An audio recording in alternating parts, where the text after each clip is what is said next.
Hello everyone, this is ours and welcome to class 12। और स्वागत है आप सभी का क्लास 12 के पहले लेक्चर में। और आज हम लोग पढ़ने वाले हैं मैथ, जो कि बहुत ही मज़ा आने वाला है। और ये लेक्चर मैंने सबसे पहले ये पहला है लेक्चर, और इसमें मैं इंट्रोडक्शन आप लोगों को बताऊंगा। एंड फिर नेक्स्ट लेक्चर आएगा, उसमें एक एग्जाम्पल के साथ साथ और क्वेश्चन प्रैक्टिस करेंगे। एक्सरसाइज 1, एक्सरसाइज 1.1 इस तरह से करेंगे। तो आज पहला लेक्चर होने वाला है, और इस बैच का मैंने नाम रखा है चाणक्य बैच। चाणक्य बैच इस बैच का नाम है। और इस बैच में आपको क्लास 12 में मैथ्स, केमिस्ट्री एंड फिजिक्स तीनों का यहाँ पे लेक्चर्स मिलने वाले हैं। और क्लास 12 के अगस्त से सितंबर होते होते ये पूरा आपको लेक्चर्स प्रोवाइड हो जाएंगे। तो साथ साथ बने रहिएगा। एंड अभी तक सब्सक्राइब नहीं किए तो सब्सक्राइब करिए, ताकि जैसे मैं वीडियो अपलोड करूँ आपको सबसे पहले आके नोटिफिकेशन पता चले, फिर आप पढ़ाई कर सकते हैं। तो आज की वीडियो को स्टार्ट करते हैं सबसे पहला चैप्टर से, जिसका नाम है रिलेशंस एंड फंक्शन। तो पहला चैप्टर आज हम लोग स्टार्ट करने वाले हैं। तो सबसे पहले इसका इंट्रोडक्शन पार्ट है, तो इसमें हम लोग को कुछ बेसिक बातें समझना पड़ेगा। फिर इस नेक्स्ट चीज़ को हम लोग स्टार्ट करने वाले हैं। सबसे पहले हम लोग समझते हैं कि कार्टेशियन, ये आप लोगों ने क्लास 11 में सुन चुका या पढ़ चुका होगा इसलिए। कार्टेशियन प्रोडक्ट तो वो क्या होता है वो आपको मैं बताता हूँ।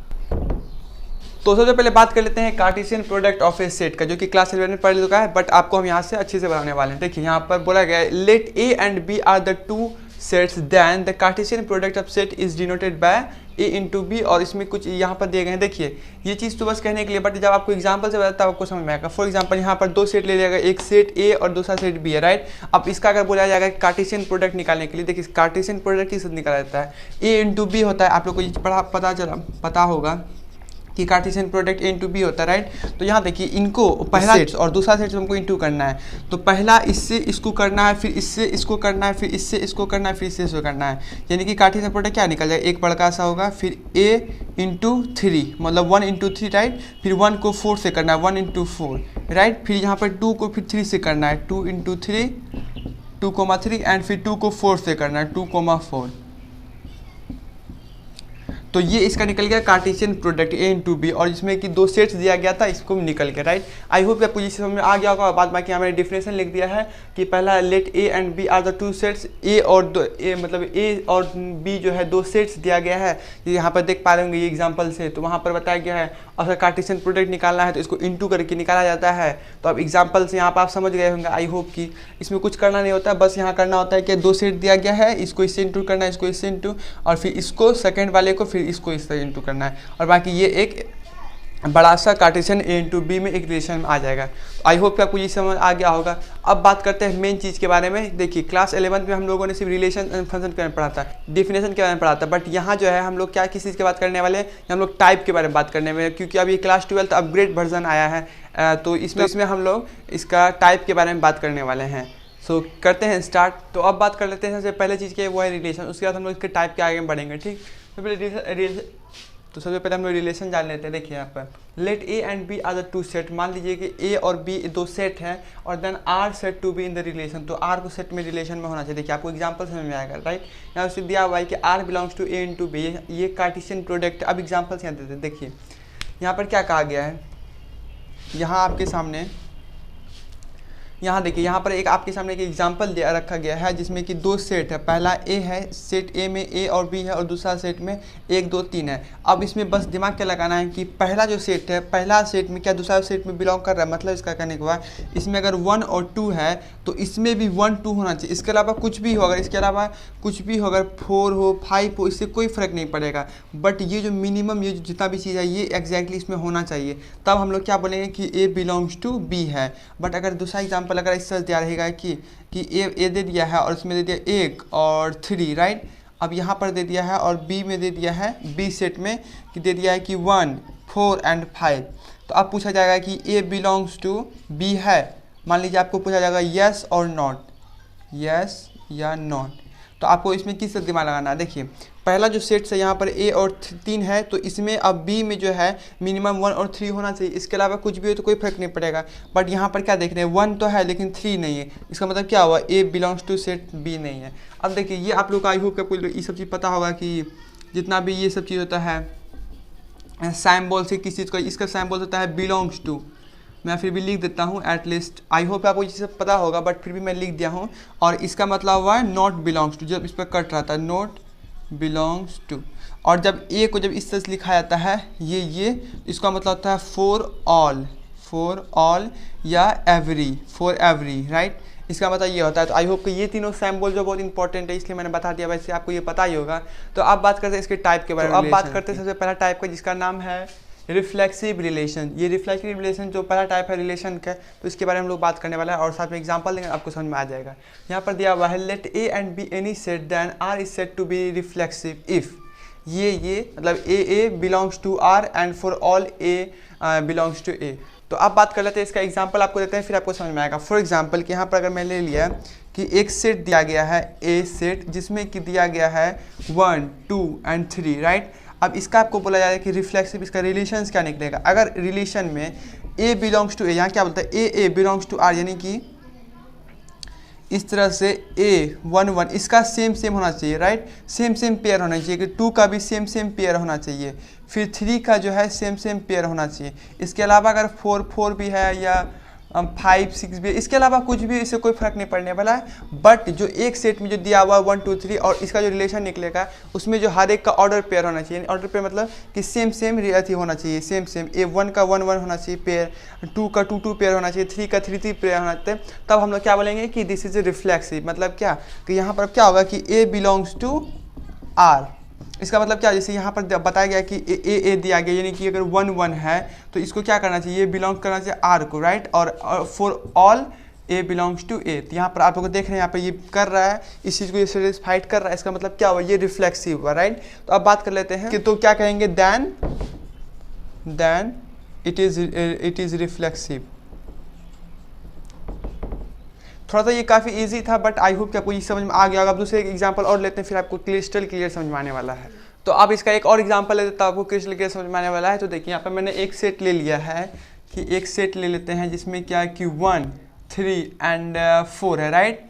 अब इसका अगर बोला जाएगा कि रिफ्लेक्सिव निकालना है रिलेशंस में, देखिए हमने क्या बताया कि इसका 1 1 जो है, इसमें जितना भी सेट में जितना भी नंबर्स है, वो जितना भी नंबर्स है, इसमें क्या करना है आपको, इसका हर एक का ऑर्डर पे यानी कि एक सेम पेयर होना चाहिए। जैसे कि 1 है अगर, तो 1 का 1 1 पेयर होना चाहिए, फिर 3 है तो 3 3 का पेयर होना चाहिए। अब फॉर एग्जाम्पल इस तरह से आपको रिलेशन दे दिया गया है, और फिर 5 5 एंड यहाँ दे दिया है 6 7 और ये एक रिलेशन। अब आपको पूछा जाएगा कि ये ए बिलोंग्स टू आर है, यानी कि ये जो है रिफ्लेक्सिव है या नहीं। तो आपको यहाँ पर होता है, आपको देखना है क्या है कि पहले सेट देख लेना जिसमें कि एक 1 2 1 3 और 5 है, राइट। 4 है, तो इनका देखना है कि आपका इसका जो है सेम पेयर निकल रहा है। तो 1 का सेम पेयर है, 3 का सेम पेयर है, 4 का नहीं है। इसका मतलब क्या हुआ कि ये बिलोंग्स नहीं कर रहा, यानी कि जितना भी सेट में वो सारा है सेम, मतलब उसको सेटिस्फाइड करना चाहिए। मतलब कि रिफ्लेक्स में क्या कहा जाता है कि ए मतलब कि इसका जो है जितना भी सेट ए है, इसमें जो है लॉन पे मतलब पेयर्स होनी चाहिए। तो जैसे कि यहाँ पर 4 का पेयर नहीं है, तो इसका मतलब ये क्या हुआ, ए बिलोंग्स टू नॉट है, यानी कि R is not reflexive. R जो है रिफ्लेक्सिव नहीं है। तो आई होप कि आपको ये समझ में आ गया होगा कि क्या रिफ्लेक्सिव होता है यानी। और भी आप एग्जांपल्स आपको नेक्स्ट क्वेश्चन में मिलने वाले हैं इसका एक्सरसाइज में, बाकी तो फिर आपको हर एक चीज़ समझ में आ जाएगा इजली। तो अब बात करें तो दूसरे टाइप के बारे में। तो अब बात कर लेते हैं दूसरे टाइप के रिलेशन की, जिसका नाम है सिमेट्रिक रिलेशंस। ये काफ़ी इंपॉर्टेंट है, और ये मतलब इंपॉर्टेंट तो तीनों है, बट इसके बारे में बताते हैं। देखिए यहाँ पे लिख गया है कि let A B any set then R is set to be symmetric if A B belongs to R and B A belongs to R. अब देखिए आपको इससे तो नहीं समझ में आएगा फिलहाल, क्योंकि आप पहली बार अगर पढ़ रहे हैं तो आपको बिल्कुल भी चीज़ समझ में आएगा, बट जब आपको एग्जांपल हम बताएंगे तो आपको अच्छे से समझ में आ जाएगा। फॉर एग्जांपल यहाँ देख लीजिए, एक सेट ले लिया हमने, एक यहाँ पर सेट ले लेते हैं इसमें कि 1 और 2 है, छोटा सा सेट लेते हैं। अब इसको अगर हमको बताना है कि ये सिमेट्रिक है कि नहीं, ये किस चीज़ को फुलफिल करेगा जिससे कि ये सिमेट्रिक बन जाएगा, इसमें बस ये होना चाहिए, इसका जो है ना मिरर इमेज बनना चाहिए। आई होप कि आप लोग मिरर इमेज जानते होंगे, बट ये तो मैंने अपना मतलब अपने तरीके से समझाने के लिए आपको बताया मिरर इमेज। बट यहाँ पर जो सिमेट्रिक भी कहा जाता है कि ए बी जो है, जैसे यानी कि ये जो ए है यानी और ये जो 2B है, इसका क्या होना चाहिए, मिरर इमेज होना चाहिए। इसका जो रिलेशन बनना चाहिए कि अगर 1 1 है 1 2 है तो इसका क्या होना 2 1 भी होना चाहिए, 2 1। आई होप आपको ये चीज़ समझ में आ गया होगा। मान लीजिए एक सेट दे दिया गया 1 2, तो इसका मिरर इमेज किस तरह बनेगा 2 1। फॉर एग्जांपल कि जैसे आप लोगों को पता होगा कि यहाँ पर अगर मैंने 2 और 1 लिख दिया, तो अगर इसको बोलेगा मिरर इमेज बनाने के लिए, अब इसको यहाँ अगर हम आईना रख देते हैं तो इसका जस्ट उल्टा क्या बनेगा, यहाँ पर 1 और 2 बनेगा, 1 और 2 बनेगा, और यही बिलोंग्स क्या करेगा आर, यानी कि तब इसको क्या कहेंगे हम लोग सिमेट्रिक। तो आपको अब हम एक अच्छी से एग्जांपल बताते हैं, फिर आपको समझ में आएगा। तो ये है आपके सामने एक एग्जांपल जो कि सिमेट्रिक का है, और इस एग्जांपल में एक यहाँ सेट दे दिया गया, इसमें 1, 2 और 3 दिया गया है, और यहाँ पर रिलेशन 3 को दिया गया, relation R1, R2 and R3। अब देखते हैं यहाँ बिलोंग्स करता है कि नहीं। तो सबसे पहला रिलेशन में दिया गया है कि 1, 2 है, ठीक। तो इसका क्या होना चाहिए, रिफ्लेक्सिव। तो देखिए 1 और 2 दिया गया, राइट। तो इसका मिरर इमेज क्या बनना चाहिए, या सिमेट्रिक में क्या कहा जाता है, इसका जस्ट उल्टा मतलब बनना चाहिए, मतलब कि मिरर इमेज बनना चाहिए। तो यहाँ पर 1, 2 है तो 2, 1 भी है, यानी कि अगर 1, 2 लिखते हैं और यहाँ हम ऐना देते हैं तो इसका हमको जस्ट उल्टा क्या दिखेगा, 2 और 1, जो कि ये बिलोंग की पहला जो ये R1 है ये सिमेट्रिक है, राइट। क्योंकि यहाँ पर देखिए यहाँ पर एक एग्जांपल है 1, 2, तो इसका जस्ट मिरर इमेज बन रहा है जो कि 2, 1 है, ठीक। अब देखिए R2 में बताया गया है 2, 3 है और 3, 2 है, ये भी बन रहा है, यस ये भी बन रहा है। ये किस लिए, क्या पर 2, 3 है और जस्ट इसका क्या होना चाहिए, यहाँ पर अगर ऐना लगा दिया जाएगा तो 3 और 2 दिखेगा, तो ये भी सही है, राइट। अब यहाँ तीसरी बात करते हैं कि R3 में कि 2 और 1 दिया गया है, तो क्या 2, 1 का क्या होना चाहिए, 1, 2, बट यहाँ पर तो 1, 2 नहीं, यहाँ पर क्या है 3, 1 है, यहाँ कुछ और ही दे दिया गया। तो इसका मतलब क्या हुआ, R3 सिमेट्रिक को फुलफिल, मतलब R3 जो सिमेट्रिक नहीं, इसका मतलब क्या हुआ है, यहाँ हम लोग लिखेंगे ये, यहाँ पर हम लोग एक लाइन लिखना होगा यहाँ पर कि R1 and R2 is symmetric, right, but जो है R3 does not belongs to, क्या कि but R3 does not belongs to A। देखिए यहाँ पर तब हम लोग एक लाइन लिखेंगे यहाँ पर कि R1 and R2 is symmetric but R3 does not belongs to A, क्योंकि यहाँ पर जो इसके लिए फुलफिल होने के लिए 1 और 3 होना चाहिए, जो कि यहाँ पर नहीं है। तो ये हो गया सिमेट्रिक का एग्जांपल। तो आई होप कि आपको ये चीज़ समझ में आ गया होगा, और जब क्वेश्चन प्रैक्टिस करेंगे तो आपको और अच्छे से समझ में आएगा। तो अब बात कर लेते हैं थर्ड एंड जो कि बहुत इंपॉर्टेंट है, जिसका नाम है ट्रांजिटिव। तो अब इसकी बात करते हैं। तो अब बात करते हैं ट्रांजिटिव। तो यहाँ पर डिफिनेशन में दिया गया है कि let A B any set then R is set to be in transitive if AP belongs to R and BC and AC belongs to R। अब देखिए आपको ये चीज़ तो समझ में नहीं आएगा, बट हम एग्जांपल देंगे तो फिर आपको समझ में आने वाला है। तो फॉर एग्जांपल हम एक एग्जांपल लेते हैं सेट का, एक एग्जांपल लेते हैं एक यहाँ पर दे दिया गया सेट जिसमें कि दिया गया है 1, 2 एंड 3, ठीक। और यहाँ पर रिलेशंस दे दिया गया है कि रिलेशन में दे दिया गया है कि 1 और 2,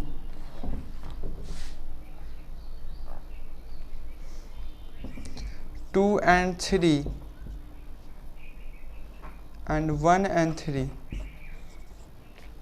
अब देखिए यहाँ पर एक दे दिया गया है सेट और दूसरा रिलेशन दे दिया गया। अब यहाँ बताना है कि आपको ये ट्रांजिटिव है या नहीं, राइट। तो सबसे पहले यहाँ ट्रांजिटिव में क्या कहा गया है कि ये जो है एक को यहाँ पर सेट दे देगा 1, 2, 3, तो यहाँ पर हम लोग मान लेते हैं एक और इसको मतलब यहाँ पर बताया गया है कि A और B लेना है और B और C, यानी क्या कि A और B, और इसको मानते हैं B एंड C।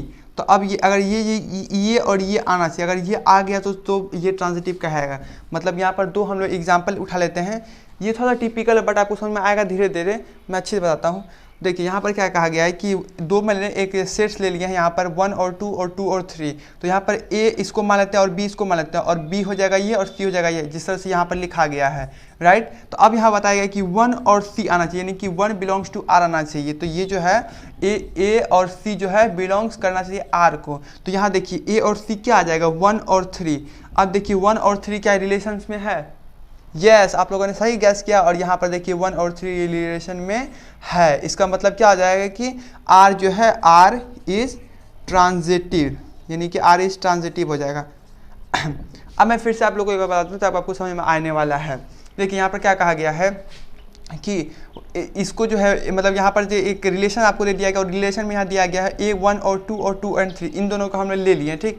अब जो यहाँ पर हम लोग A को A मान लेते हैं, B को B एंड 2 को B एंड इधर से फिर आएगा तो 2B इसको आ जाएगा और C इसको। तो यहाँ बताया गया है कि 1 और C जो है बिलोंग्स करना चाहिए। तो 1 और C अगर इसमें आ जाएगा तो तब वो क्या कहेंगे, हम लोग उसको ट्रांजिटिव कहेंगे। तो यहाँ देखिए 1 और C जो है मतलब A और C जो है 1 और 3, तो 1 और 3 निकला, तो 1 और 3 जो है इसमें इस रिलेशन में है, तो इसका मतलब ये ट्रांजिटिव हो गया।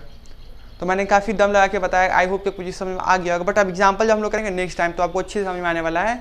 और हम कल इसका 1.1 लेक्चर्स लाएंगे एंड वो सारे क्वेश्चन हम लोग करेंगे तो आपको और अच्छे से समझ में आएगा। तो वहाँ पर आपको बहुत अच्छे से समझ में आएगा, क्योंकि आप ये पहले टाइम पढ़ रहे हैं तो उतने अच्छे से नहीं समझ में आएगा, मुझे पता है ये चीज़। बट अब लास्ट के बारे में बात करें तो अब बात करते हैं इक्विवेलेंस रिलेशंस के बारे में। बात कर लेते हैं लास्ट टाइप के बारे में जिसका नाम है इक्विवेलेंस रिलेशंस। तो इसके बारे में जानते हैं। देखिए यहाँ पे क्या आया है, यहाँ डिफिनेशन दिया गया और आप लोग जो है जितना भी मैंने डिफिनेशन लिखा है, जिस तरह से मैंने लिखा है उसको आप लोग अपने कॉपी नोट डाउन कर लीजिए ताकि आपको नेक्स्ट टाइम जो अच्छे से समझ में आएगा जब आप क्वेश्चन को प्रैक्टिस कीजिएगा। आपके पास सारा फॉर्मूला एक जगह रहेगा तो आपको अच्छे से समझ में आएगा, राइट। तो इसको भी आप नोट डाउन कीजिए। यहाँ दिखा है let A B any set then R is said to be equivalence if. यहाँ बताया क्या आगे, मतलब इक्विवेलेंस रिलेशंस में क्या फुलफिल करना। तो यहाँ पर जो रिलेशंस है सभी रिलेशंस को, तीनों रिलेशन ट्रांजिटिव और रिफ्लेक्सिव और ये सिमेट्रिक तीनों होना पड़ेगा तो ही ये इक्विवेलेंस कहलाएगा। मतलब यहाँ पे मैं बताता हूँ, यहाँ पर जितना भी रिलेशंस है, रिलेशंस जो है जैसे पहला रिलेशंस हो गया, रिलेशंस को रिफ्लेक्सिव भी होना पड़ेगा, रिफ्लेक्सिव भी होना पड़ेगा। और रिफ्लेक्सिव में क्या कहा गया, ए बिलोंग्स टू आर, तो ये चीज़ आपको बता ही दिए थे। एंड दूसरा में है कि रिलेशंस को सिमेट्रिक भी कहा जाएगा, सिमेट्रिक भी कहा जाएगा, राइट। तब ये, और उसका तीसरा में क्या कहा गया कि रिलेशंस को जो है, रिलेशंस को इसमें ट्रांजिटिव भी होगा, तभी जो ये इन चीज़ों का अगर ये फुलफिल करता है, यानी कि रिलेशंस अगर रिफ्लेक्सिव भी है, सिमेट्रिक भी है, ट्रांजिटिव भी है, तभी वो इक्विवेलेंस रिलेशन कहलाएगा। ये चीज़ आपको क्वेश्चन में समझ आएगा। जब क्वेश्चन आप कीजिएगा तब वहाँ पर आपको जब निकालने बोलाएगा कि सारा जो है आपको यहाँ पर ट्रांजिटिव, रिफ्लेक्सिव एंड सिमेट्रिक निकालना, जब तीनों चीज़ निकल जाएगा तो उसके बाद हम लोग उसको फिर यहाँ हेंस में लिख देंगे कि वहाँ पर हम लोग को तब लिखेंगे वहाँ पर hence this is equivalence relation, क्योंकि वहाँ पर तीनों चीज़ को वो आर जो रिलेशन जो बिलोंग करता है, यानी कि वो रिफ्लेक्सिव, वो सिमेट्रिक भी है एंड ट्रांजिटिव भी, तीनों चीज़ को फुलफिल करता है। तो तब हम लोग उसको क्या कहेंगे कि वो एक इक्विवेलेंस रिलेशंस है। तो बाद बाकी सिमेट्रिक में क्या होता है कि ए और बी जो है बिलोंग्स टू आर है एंड इसका जस्ट रिफ्लेक्ट, इसका जो मिरर इमेज बनने के बाद बी और ए हो जाता है जो कि बिलोंग्स करना चाहिए आर में, राइट। तो ये हो गया सिमेट्रिक एंड ट्रांजिटिव, अभी जस्ट मैं बताया ही हूँ। तो ए सी बिलोंग्स टू आर होना चाहिए। तो आई होप कि आपको ये चीज़, तीनों चीज़ समझ में आ गया होगा। तो फिर से मैं एक बार बोल देता हूँ, इक्विवेलेंस रिलेशन क्या होता है। इक्विवेलेंस रिलेशन ऐसा होता है जिसमें कि रिलेशंस को रिफ्लेक्सिव भी होना होगा, फिर सिमेट्रिक भी एंड ट्रांजिटिव। जब तीनों चीज़ को ये एक जो क्वेश्चन में जब आपको ये चीज़ निकल जाएगा तब हम लोग कहेंगे कि हाँ hence this is equivalence relations, क्योंकि ये तीनों चीज़ को फुलफिल करता है। तो बस आज के लेक्चर में यही तक था एंड आई होप कि आपको ये समझ में आ गया होगा। और मैंने सारे टाइप के बारे में आपको बता दिया डिटेल में। और अब नेक्स्ट क्वेश्चन जो आएगी, नेक्स्ट जो हम लोग लेक्चर्स लाएंगे उसमें 1.1 करेंगे, तो आपको हर चीज़ आपको बहुत अच्छे समझ में आने वाला है, क्योंकि आप ये पहली बार पढ़ रहे तो उतना समझ में नहीं आएगा। तो ये चीज़ का आप नोट डाउन कर लीजिए एंड आई होप कि आपको ये वीडियो पसंद आएगा। और वीडियो पसंद है वीडियो को लाइक कर दीजिएगा एंड चैनल पर नए तो सब्सक्राइब करिए। तब तक के लिए बाय एंड मिलते हैं जल्दी ही नेक्स्ट वीडियो में। Keep studying, keep motivating, bye.